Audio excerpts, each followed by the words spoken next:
Okay, so magandang hapon po sa inyong lahat.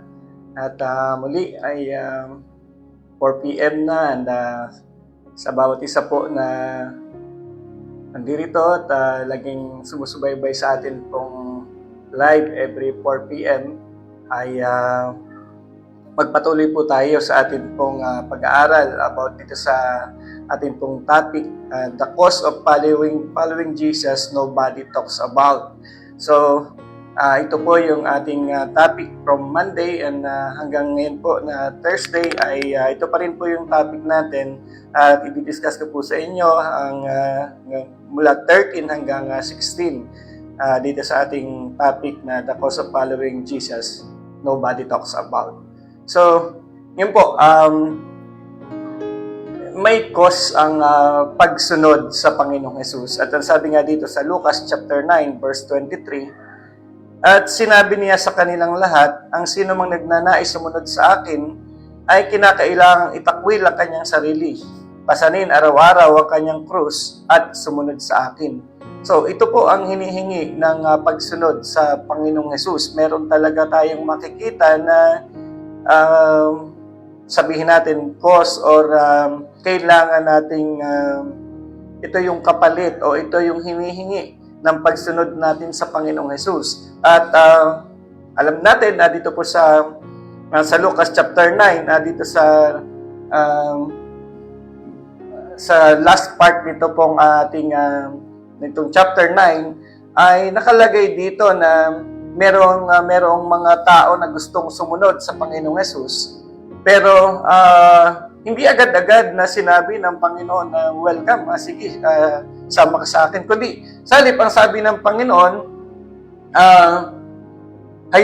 sabi ng Panginoon, sabi doon sa isang unang nagsabi na gusto sumunod, sabi niya, may lungga ang asong gubat at may pugad ang mga ibon, ngunit ang anak ng tayo, wala man lang mapagpahingahan. So, andon na sinasabi ng Panginoon yung maaaring mangyari sa isang taong susunod sa Kanya.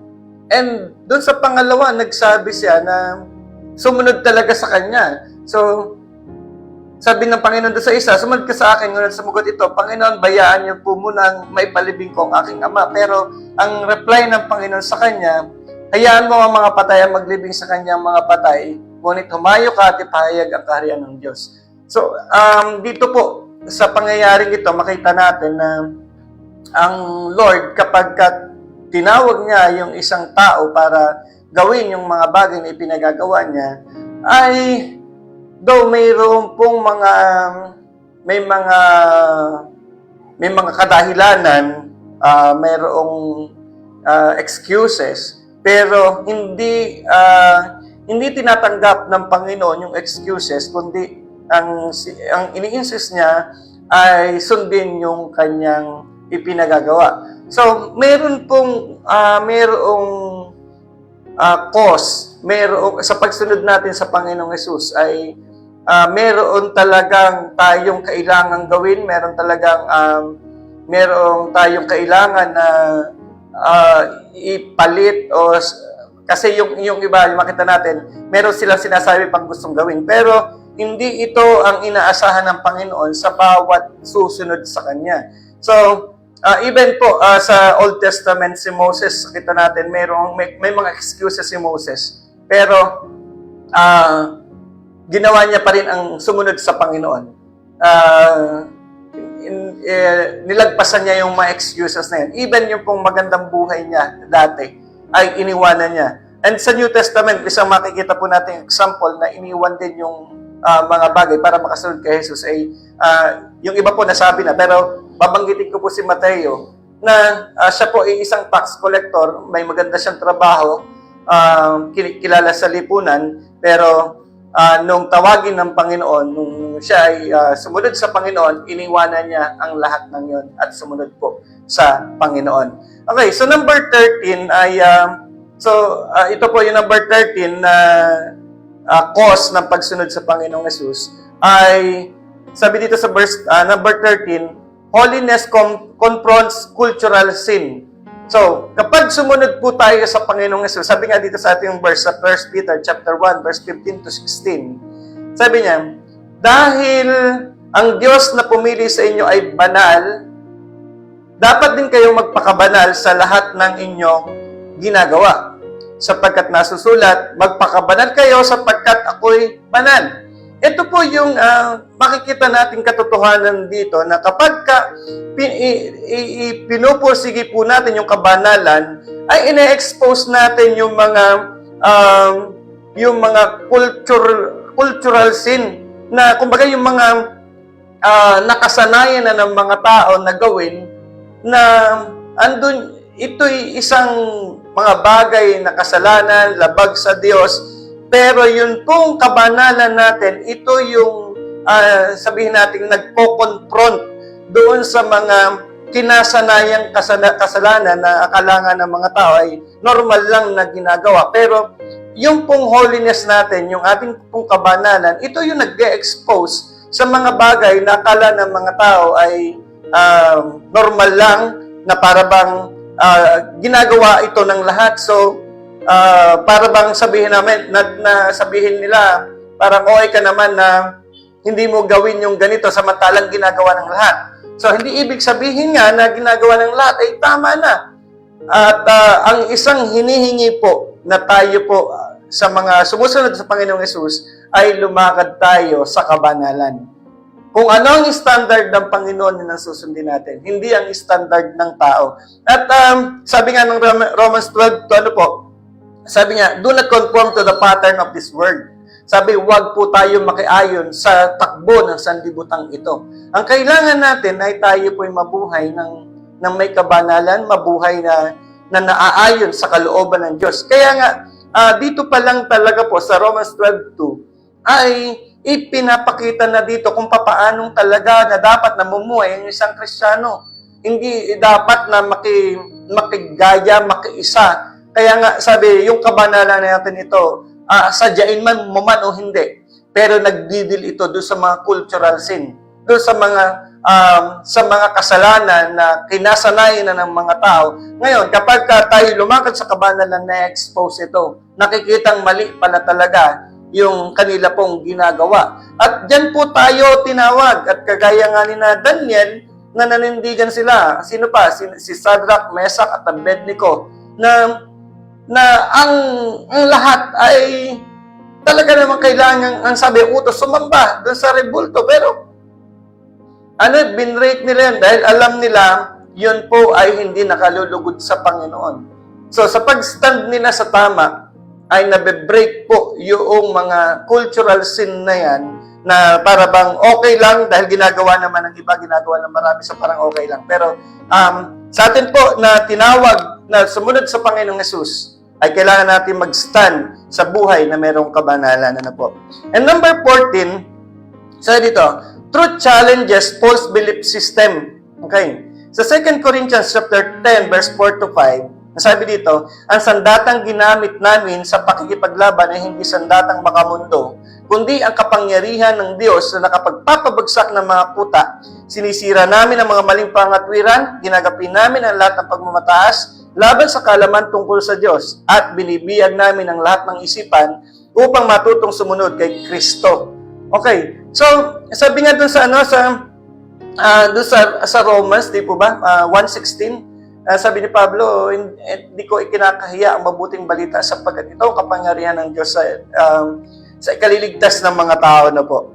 So, ito po ito yung mabuting balita. Ito po ay hindi lamang para mag-comfort sa mga tao na sabihin mahal ng Diyos, ngunit ito din po, itong katotohanan ng salita ng Diyos ay nag-challenge doon sa sabi nga sa false belief system. Nagko-confront doon sa mga dito sa sistemang ito na kinasanayan na. Okay, so andun po doon sa Lucas chapter 3 verse 13 to 14. Alam niyo po, nung nangangaral po noon si John the Baptist, ay matapang niyang sinasabi, even doon sa mga tax collector, na wag maniningil ng labis, ng sobra. At yun nga, sabi din doon sa mga soldier, dahil yung mga soldier nagtanong din, sabi niya, huwag kayong mangingikil, masayahan na kayo sa inyong sahod. Okay, tahasan po niyang sinasabi kung ano talaga yung truth ng salita ng Diyos. Ano ba ang nakalulugod at katanggap-tanggap sa Panginoon? Hindi yung kumbaga parang anong tawag yan, sinusugarcoat natin, ano po, sa mga sumusunod sa Panginoon, ito ang hinihingi ng pagsunod sa Panginoon, ang magsabi ng tapat, ng totoo. Maalala ko po, nitong Monday po, ako nag-MBK sa mga pulis. MBK po tinatawag, may brother's keeper, parang nagba-Bible study po. Isang tanong ang binigay ko sa kanila, sabi ko, gaano ba kahalaga sa inyo ang Biblia? Sabi nila, mahalaga. Kapag ka nagliligpit sila, iniayos nila ito, itinatabi nila kasi mahalaga. And then sabi na, mahalaga kasi ito yung nagtuturo sa atin. Sabi naman ng iba, ito yung manual, parang cellphone, may manual tayo. At ito yung manual ng buhay natin. Pero sabi ko, binabasa niyo ba? Hindi namin nababasang lagi. Madalang. Ayun yung katotohanan. Kasi nga, busy. Sabi ko, bakit busy? Kasi nga, maraming ginagawa. Sabi ko, naalala niyo ba, sinong umabot dito nung time na uso pa yung mga love letter? Yun, may mga umabot sa kanila, nagbabasa ng love letter. Sabi ko, yung love letter ba, binabasa niyo? Ay, oo daw, excited pa nga basahin. So, ibig sabihin, kung ganon, anong dahilan, bakit hindi natin nababasa ang Bible? Baka ang dahilan kako, yung relasyon natin sa Diyos. Kasi hindi tayo ganon kalapit sa Panginoon. Hindi natin ganon kamahal ang Panginoon. Kaya yung love letter sa atin ng Lord, di natin binabasa. So, nagtahimikan po. Kasi, kaya Pastor, ano ba yan? Ito yung unang MBK natin sa taong 2026, pero unang lapat. Kumbaga, parang unang tama. Oo, may problema kasi kaya hindi natin nagagawa. Kasi, tinan mo, kung mahal mo si Lord, kagaya ng love letter, papasahin mo at kahit nabasa mo na, ulitin mo pa. So, may problema. At nakita nila yung problema, naik sa kanila talaga ang problema is yung relationship sa Lord hindi maayos. So, sabi mo dito, ito, truth challenges false belief system. So, doon po, kailangan nating i-proclaim kung ano yung totoo.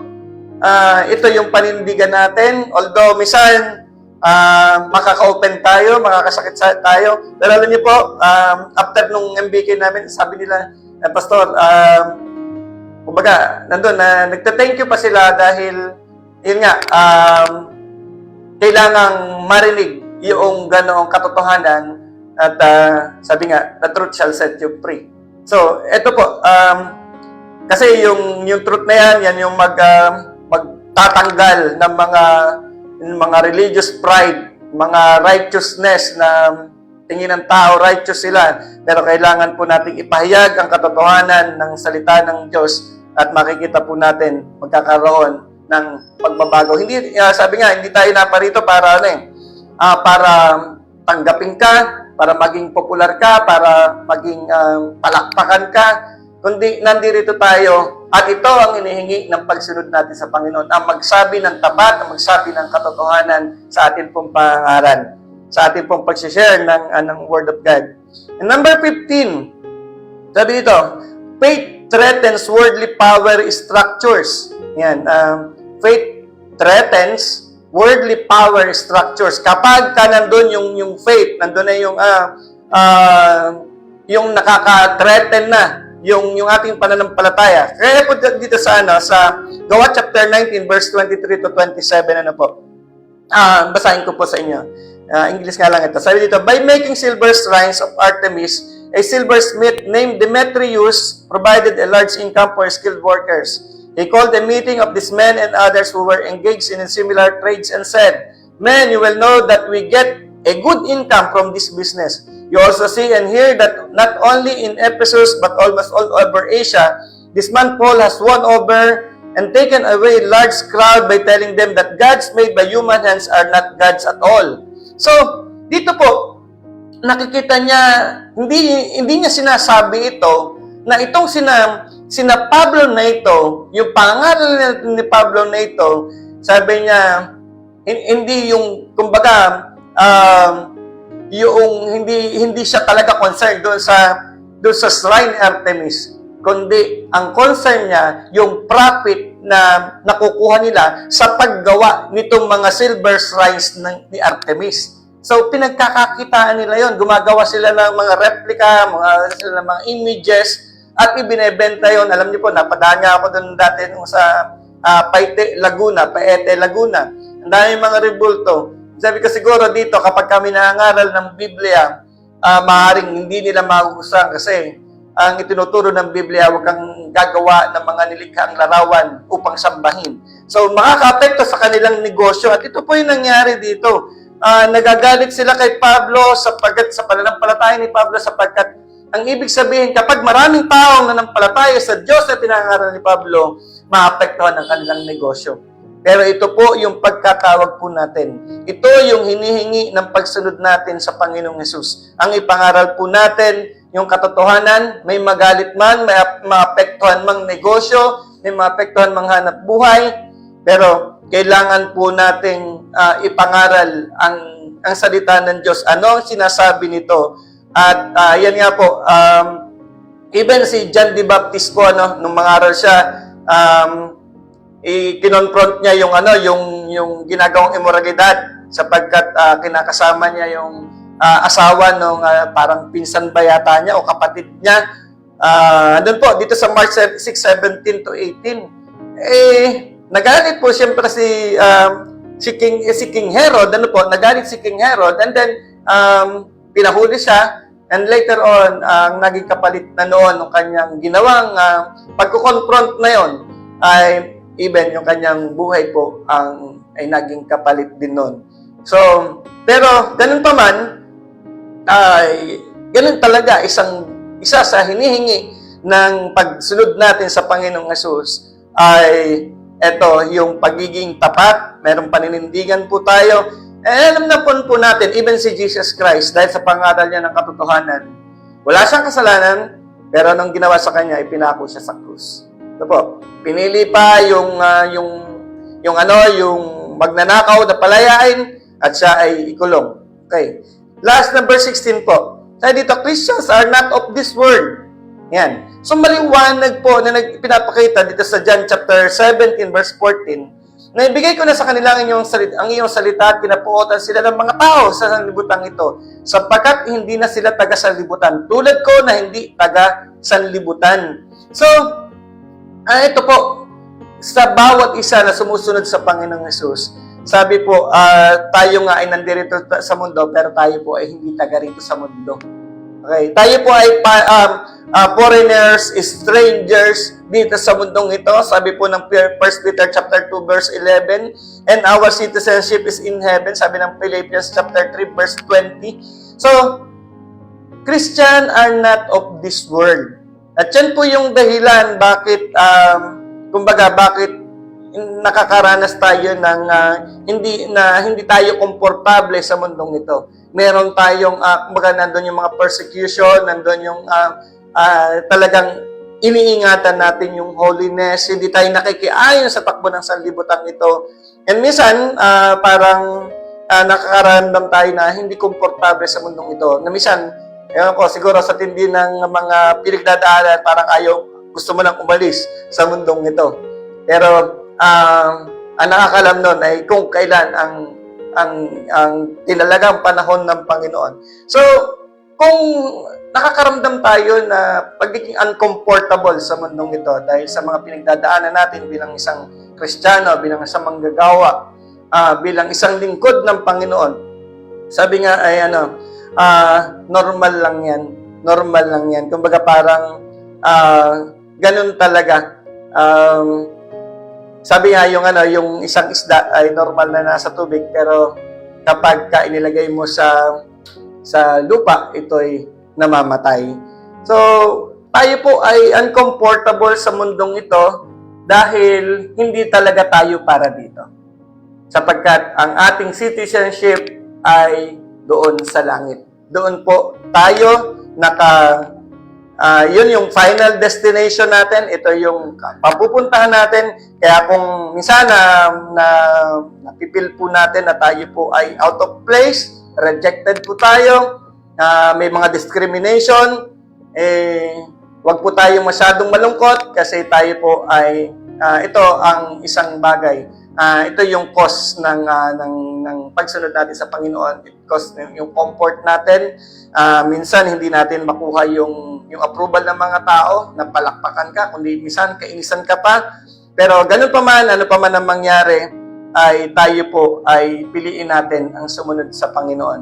And sabi nga ng Lucas 9:26, sino man magmakaya sa akin at sa aking mga salita, ay ikakahiya din siya ng Panginoong Jesus. So, piliin po natin ang patuloy na sumunod sa Panginoong Jesus at ito ang cause ng pagsunod natin at makikita natin darating ang time, faithful na pagsunod natin sa Panginoon ay makakakamit ng reward. So, magandang hapon po at tayo po ay manalangin.